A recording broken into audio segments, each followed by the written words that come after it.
వారు ప్రచారం చేసే ఇంకో బోగస్ రిపోర్ట్ చూద్దామా? రైతంటే బాబుకు ప్రేమట, రైతంటే బాబుకు ప్రేమట. నమ్ముతారా?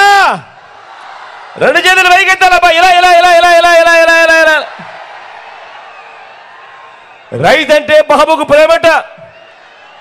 ఇప్పుడు గతంలో ఏమీ చెయ్యని బాబు రైతుకు ఎక్కువ మేలు చేస్తాడట.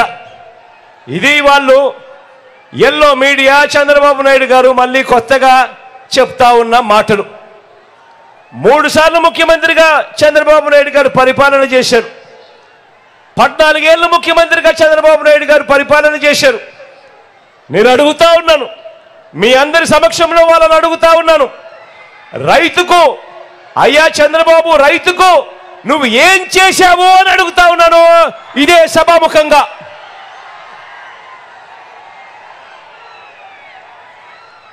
రైతుకు ఏం చేశాడో చెప్పటము ఆయన వల్ల కాదు, కానీ నేనే చెబుతా ఆయన ఎంత ద్రోహం చేశాడు.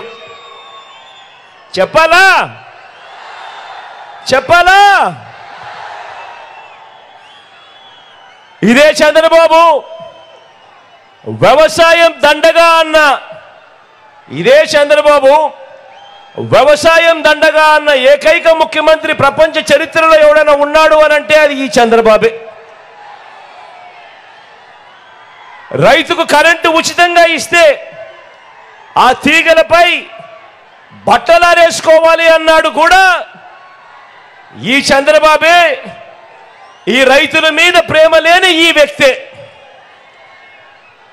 ఏకంగా రైతులను విచారించేందుకు ప్రత్యేక పోలీస్ స్టేషన్ను నెలకొల్పిన వ్యక్తి, ఏకంగా రైతులను విచారణ చేసేందుకు ప్రత్యేక కోర్టులు నెలకొల్పిన వ్యక్తి.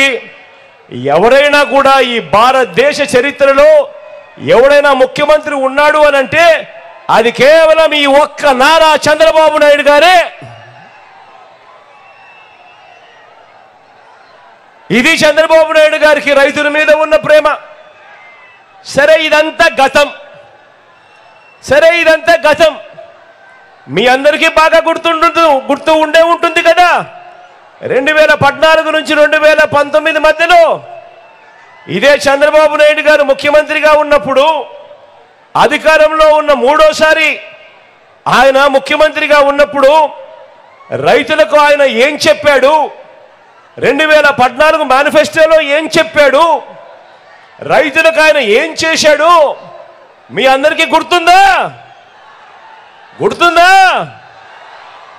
ఏకంగా 87,612 కోట్ల రూపాయలు రైతుల రుణాలన్నీ మాఫీ చేస్తానన్నాడు.